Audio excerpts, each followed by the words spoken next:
Have you ever noticed someone at your job who just blends in, so much so that you can't quite remember when you first saw them? This is the story of a man who mastered the art of being invisible in plain sight. The people who worked in the building remembered seeing him long before they remembered thinking about him. He was a fixture, a silent constant in the morning rush. Every day, he'd be there, standing near the same corridor, clutching a folder that no one ever saw him open. His presence was so unassuming, so ordinary, that it simply dissolved into the background noise of a typical workday. At first, everyone made the same assumption.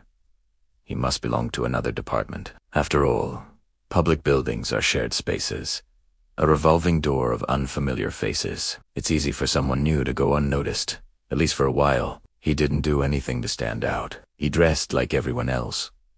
Neutral colors, a plain shirt, nondescript trousers. He wore a generic access badge, the kind without a name or a photo, clipped to his belt. It was just enough to suggest he belonged, without offering any proof. He was a master of silence. He never initiated a conversation. If you said good morning, he'd nod. If you asked him a direct question, his answers were clipped, usually just a short confirmation that revealed nothing. Is this the way to human resources? Yes. Did you see the email about the fire drill? Yes. His responses were conversational dead ends, politely shutting down any chance of further interaction. Because of this, most people couldn't even recall their first conversation with him. They only remembered a vague, gradual acceptance. At some point, his presence simply stopped being a question and became a fact. He was just there. Weeks turned into months. The seasons changed outside the large office windows, but his routine remained unshakable. Employees came and went. Departments were restructured. Teams were shuffled, but he was the one constant. He was a ghost in the corporate machine, his movements predictable yet untraceable. He always arrived before the building officially opened its doors, a solitary figure in the pre-dawn quiet, and he always left after most of the offices had gone dark, melting back into the city's anonymity. His discipline was almost unnerving. No one could recall seeing him take a coffee break or eat lunch in the cafeteria. He never joined the small clusters of colleagues, chatting by the water cooler. He never attended a single meeting, his name never appearing on any agenda or email chain. He was a phantom employee, occupying space, but leaving no digital footprint. When new staff members would inevitably ask about him, pointing him out with a curious glance, the answer was always a variation of the same confused response, a shrug, a puzzled look, and the phrase, "I don't know. I thought he worked with you." The question would hang in the air for a moment before being dismissed, lost in the shuffle of deadlines and urgent tasks. The mystery was never interesting enough to solve. It was easier to just accept his presence. He became part of the building's lore, a human equivalent of a strange painting on the wall that everyone notices, but no one really sees. This went on for what must have been years. People who had been with the company for a decade.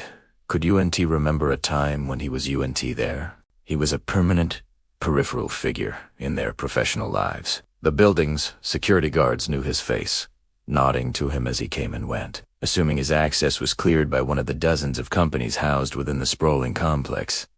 He was the perfect blind spot. The unraveling began with something incredibly mundane, a minor administrative issue, a simple box-ticking exercise. A new security protocol required a routine staff verification for all personnel with after-hours access. It was paperwork, pure and simple. A junior administrator, new to the job and eager to be thorough, was tasked with cross-referencing the list of badge holders with the employee database. She went down the list, name by name, checking them off, and then she got to a description without a name. Male, approximately 40s, stands in the third-floor corridor, has after-hours access. She frowned. There was no name attached to the badge number. She figured it was a simple clerical error. She started by asking her supervisor, "Do you know who this is?" she asked, pointing to the vague description. Her supervisor glanced at it and said, "Oh, him. Yeah. He's been here forever. I think he's with the finance team on the 4th floor."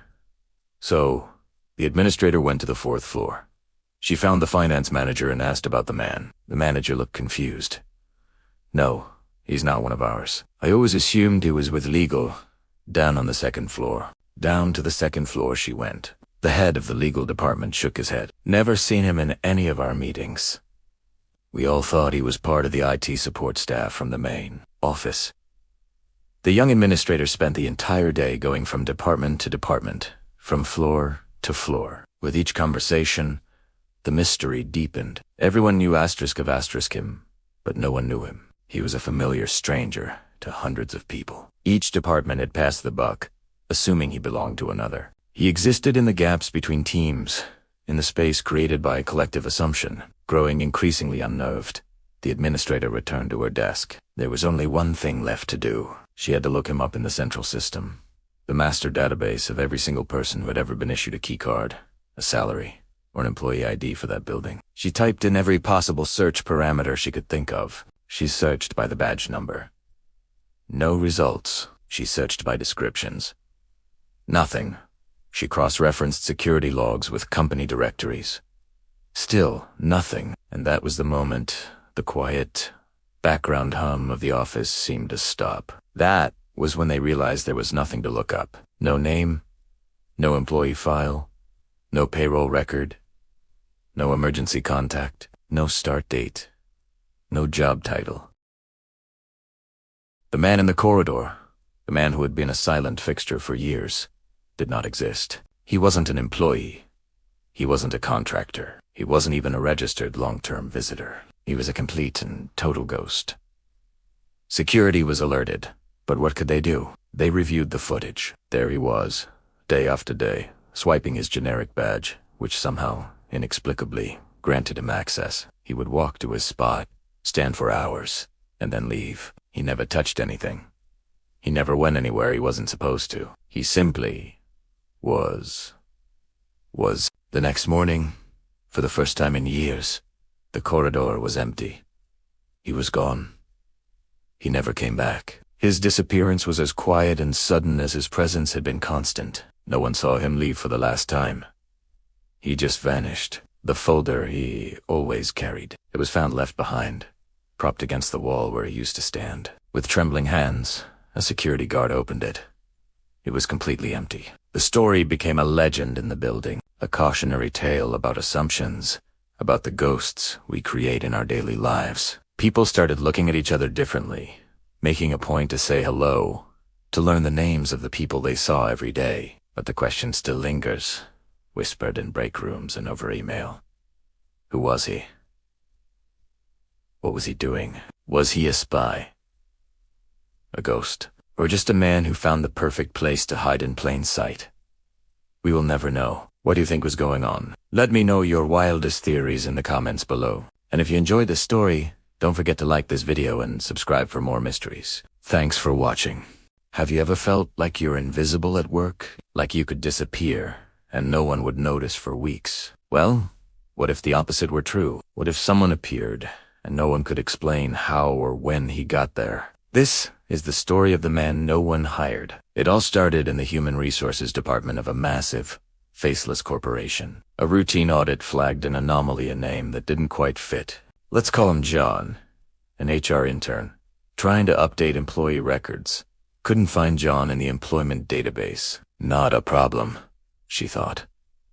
Maybe a typo, or a recent transfer. But after checking every possible spelling and every variation, she came up with nothing. It was as if John didn't exist, at least not officially. Her supervisor told her to check with security. Maybe he was a contractor, a temp, or a consultant. Security pulled up their logs. They searched for a badge issued under his name.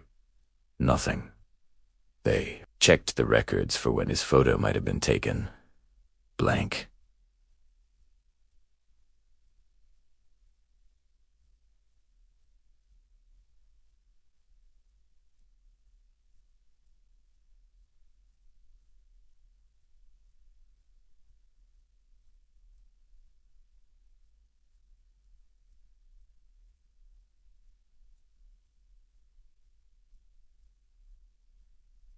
There is no onboarding, number signed contract, no departmental assignment, nothing to prove he was ever formally brought into the company. The only piece of evidence was the physical badge he wore every single day. Security examined a photo of it, and a chill went down their spines. The design was a generic template, one the company had used years ago but had since phased out. It was a relic, a ghost from a past era. Yet it was still getting him through the doors. This is where it gets really strange. The security team, now thoroughly spooked, decided to review the access footage. They pulled up weeks of recordings from the main entrance, the elevators, and the restricted access hallways. And there he was. Every morning, like clockwork, John would walk into the building. He'd nod at the guard, swipe his outdated badge, and the turnstile would click open. He moved through high-security doors that required active, valid credentials, doors that should have flashed red and blared an alarm. But for him, they just opened. No alarms were ever triggered. No exceptions were logged in the system. From the perspective of the building's digital brain, John was a fully authorized individual. He belonged. The investigation escalated. Panic began to bubble just beneath the surface of corporate comm. Memos were sent. Meetings were held in hushed tones. Supervisors from different departments were called in and asked directly about John. "Is he on your team?" The head of marketing would say, "No, I thought he was with finance." The finance director would shake his head. "Definitely not us. I see him on the engineering floor all the time. I assumed he was one of theirs." The head of engineering would just shrug. "Never seen him in my life. I thought he was an IT guy." Each supervisor assumed responsibility belonged to someone else. It was a perfect storm of corporate bureaucracy and diffusion of responsibility. He was always just in someone else's department, on someone else's project.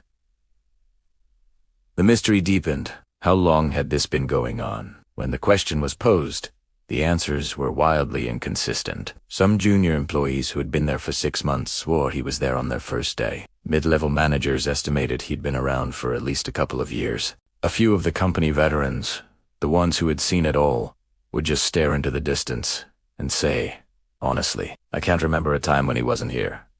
No one, absolutely no one, could pinpoint the day he first appeared. He was a constant, a piece of the office furniture that had somehow gained the ability to walk and talk. The company was facing an unprecedented situation. It was a security breach, a logical impossibility, and a public relations nightmare all rolled into one. What do you do with a man who works for you but doesn't?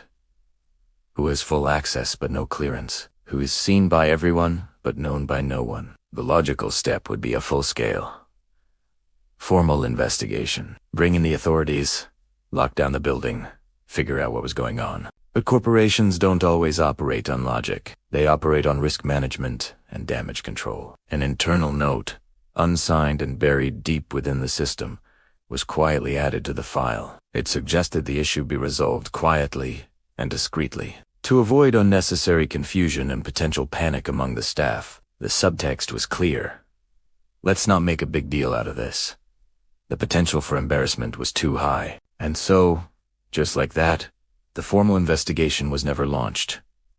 The questions stopped. The memos dried up. A collective amnesia seemed to wash over the entire organization. And the man, he just kept coming to work. Every morning, he would arrive at 9, take the elevator to the 7th floor, and stand in the same spot in the corridor, halfway between marketing and engineering. He never went into an office. He never sat at a desk. He just stood there, occasionally nodding to people who passed by. At 5 o'clock, he would take the elevator down, swipe his ghost badge one last time, and disappear into the evening crowd. Nothing about the building's day-to-day operation changed. Productivity remained stable. The quarterly reports were fine. There was no increase in security incidents, no stolen data, no corporate espionage. He wasn't the threat. He was just Tere. His presence, once a source of intense mystery and fear, slowly became part of the routine again. New employees would sometimes ask about him. "Who's the guy that stands in the hallway?" And the older employees would just say, "Oh, that's just John," as if that explained everything. The moment of noticing him, of recognizing the impossible truth of his existence, had passed. He was woven back into the fabric of the building's reality. It's a chilling thought, isn't it? That a system, whether it's a corporate bureaucracy or a complex software, could be so rigid in its own rules that it would rather absorb a glaring paradox than admit it has a problem. The system saw him. It registered him, but it couldn't explain him. So instead of rejecting him, It simply accepted him. It created a new rule, just for him. Whatever he was, a ghost, a collective hallucination, or just a very clever man who found a loophole in reality, the system decided it was easier to let him be than to understand him. He became a feature, not a bug. And he's probably still there today, standing in that corridor, a silent testament to the strange and unsettling gaps in the world we built for ourselves. What do you think was going on? Was he a forgotten employee, a social experiment, or something else entirely? Let me know your theories in the comments below. This story really makes you wonder about the invisible systems that run our lives and the strange things that can slip through the cracks. Thanks for watching, and if you enjoyed this story, make sure to like and subscribe for more dives into the unexplained. Stay curious.